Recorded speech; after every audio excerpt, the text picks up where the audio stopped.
Good afternoon dear students. आज हमने flower का ही टॉपिक को कंटिन्यू करना है। उसका थर्ड पार्ट जो एंड्रोशियम है उसके बारे में स्टडी करना है। एंड्रोशियम क्या होता है?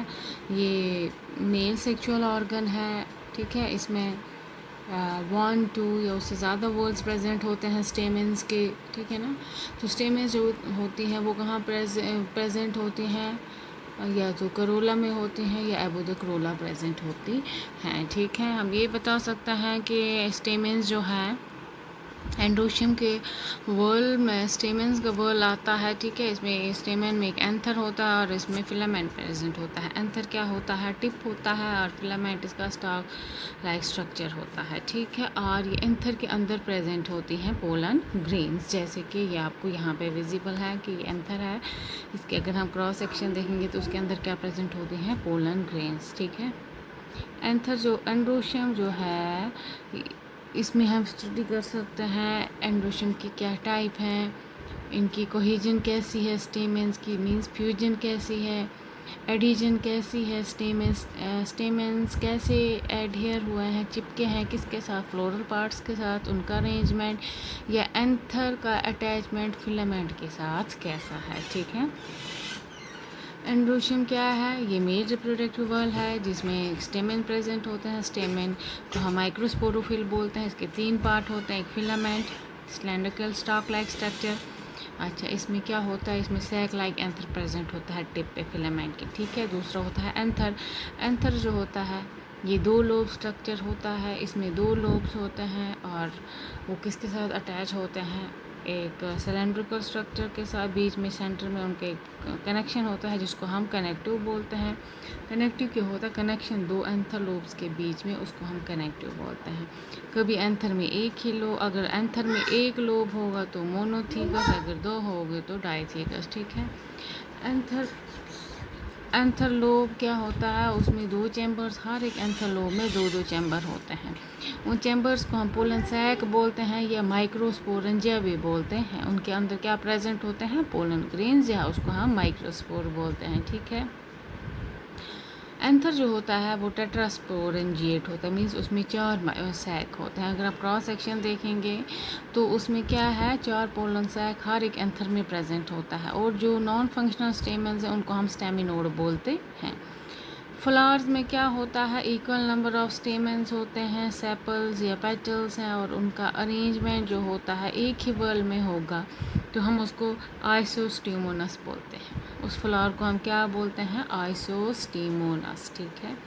आइसोस्टीमोनस वो फ्लावर होते हैं जहाँ पे इक्वल नंबर ऑफ स्टेमन भी होंगे, सेपल भी होंगे, और अगर 6 स्टेमन है तो 6 स्टेमन पेटल हैं और 6 सेपल्स हैं, ठीक है। और एक ही वर्ल में वो अरेंज होंगे, ठीक है।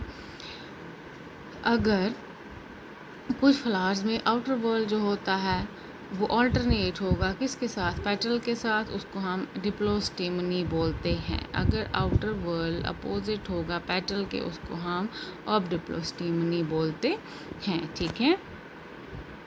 अगर हम बात करेंगे स्टेम फिलामेंट्स की लेंथ कैसी है, उसकी बेस पे, लेंथ के बेस पे हमने टू टाइप्स ऑफ स्टेमेंस होती हैं। एक होती है टेट्राडाइनमस और दूसरी होती है डाइडाइनमस।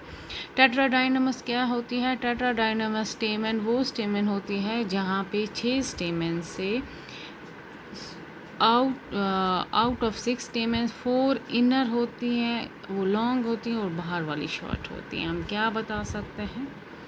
सेंटर में टेट्राडाइनस कंडीशन में 4 लॉन्ग स्टेमेंस होती हैं और 2 शॉर्ट स्टेमन होते हैं। हम बोल सकते हैं 4 अंदर जो प्रेजेंट होती हैं, अंदर वाली 4, ये देखिए, अंदर जो 4 हैं वो लॉन्ग हैं, बाहर वाली 2 हैं शॉर्ट, उसको हम टेट्राडाइनमस कंडीशन बोलते हैं, जैसे कि ब्रेसिका में है, ठीक है। जहाँ पे ये टोटल कितनी स्टेमेंस हैं? 6, ठीक है। उसमें से जो बाहर सेंटर वाली 4 हैं वो लॉन्ग हैं और आउटर 2 जो हैं वो शॉर्ट हैं, ठीक है। आपको हम टेट्राडाइनमस कंडीशन बोलते हैं। दूसरी होती है डाइडाइनमस कंडीशन। डाइडाइनमस कंडीशन में क्या होता है? 4 स्टेमेंस में 2 लॉन्ग होती हैं और 2 शॉर्ट होती हैं, ठीक है। 2 आर लॉन्ग है, 2 और शॉर्ट, 2 लॉन्ग है, 2 शॉर्ट। सेंटर वाली जो है दोज आर शॉर्ट एंड जो आउटसाइड पे होते हैं those are long. That condition is called dynamics condition, ठीक है। उसके बाद हम कोहेजन देखेंगे। कोहेजन स्टेमेंस की कैसी है। कोहेजन मीन्स वर्ल्ड्स का फ्यूजन कैसा है, उसको हम कोहेजन बोलते हैं। कोहेजन एक तो पॉलीएंड्रस हो सकती है, उसमें क्या मतलब है, स्टेमन सारी फ्री होती है, ठीक है। पॉलीएंड्रस में कोई भी स्टेमन एक दूसरे के साथ फ्यूज़ नहीं होती है, सब फ्यूज़ नहीं होती, अलग अलग होती हैं। उसको हम क्या बोलते हैं, उसको हम बोलते हैं पॉलीएंड्रस। दूसरी होती है adelphous condition. Adelphous condition means यहाँ पे फिलामेंट फ्यूज़ होते हैं लेकिन एंथर फ्री होते हैं, ठीक है। ये डिपेंड करता है कि कितने ग्रुप्स कितनी फिलामेंट फ्यूज़ होते हैं, उस बेस पे एक तो मोनो एडल्फस कंडीशन होती है, दूसरी डाई एडल्फस और तीसरी poly adelphous condition. Mono adelphous condition वो होती है जब स्टेमेंस एक ही ग्रुप में क्या होंगे, यूनाइट होंगे, वहाँ पे फिलामेंट्स की फ्यूजन होगी, मगर जब स्टेमेंस जो है एक ही ग्रुप में फ्यूज़ होंगे फिलामेंट से, वो मोनो एडल्फस की कंडीशन है, लेकिन उनके एंथर जो होते हैं वो फ्री होते हैं, ठीक है। ये फैमिली मालवेसी में होता है ऐसा। डाई एडल्फस मीन्स जब दो बंडल्स में स्टेमेन फ्यूज़ होंगे फिलामेंट से तो भी एंथर फ्री रहेंगे। अगर एक बंडल होगा स्टेमेंस का लेकिन एंथर फ्री होगा तो मोनो एडल्फस। अगर दो बंडल्स होंगे स्टेमेंस की फ्यूजन उनकी कहाँ से होगी, फिलामेंट से, लेकिन उनके एंथर्स फ्री होंगे, डाई एडल्फस कंडीशन है। पॉली एडल्फस कंडीशन जहाँ पे स्टेमेंस जो होते हैं वो मोर देन 10 बहुत सारे बंडल्स जहाँ बनाएंगे लेकिन उनके एंथर सबके क्या रहेंगे, फ्री रहेंगे, ठीक है। कोहेजन ऑफ स्टेमन में मोनो एडल्फस कंडीशन क्या होती है, जहाँ पे फिलामेंट्स फ्यूज एक ग्रुप में होंगे। डाई मीन जहाँ दो ग्रुप में फिलामेंट फ्यूज होंगे। ट्राई मीन जहाँ तीन ग्रुप में प्रेजेंट होंगे फिलामेंट्स। टेट्रा या पॉली जहाँ पे सेवरल ग्रुप्स में फ्यूज होंगे फिलामेंट्स, ठीक है। हाँ, एडल्फस कंडीशन क्या होती है, जब स्टेमन फ्यूज़ होंगे सिर्फ फिलामेंट से, ठीक है। एंथर्स इसमें फ्री होंगे। अगर फिलामेंट्स की फ्यूजन होगी, अगर वो सिंगल ग्रुप बनाएंगे तो मोनो, अगर टू तो डाई, अगर बहुत सारे तो पॉली एडल्फस कंडीशन, ठीक है। सेंजेनेसिस क्या होता है, स्टेमन फ्यूज़ होंगे सिर्फ एंथर से, सिर्फ एंथर ही फ्यूज़ होंगे और उनके फिलामेंट फ्री होंगे। ये देखिए सारे एंथर फ्यूज़ होते हैं लेकिन फिलामेंट फ्री हैं, उनको हम क्या बोलते हैं, सिंजेनेसिस कंडीशन, ठीक है। जो एंथर फ्यूज होते हैं वो एक रिंग बनाते हैं अराउंड दी गाइनोशियम, ठीक है।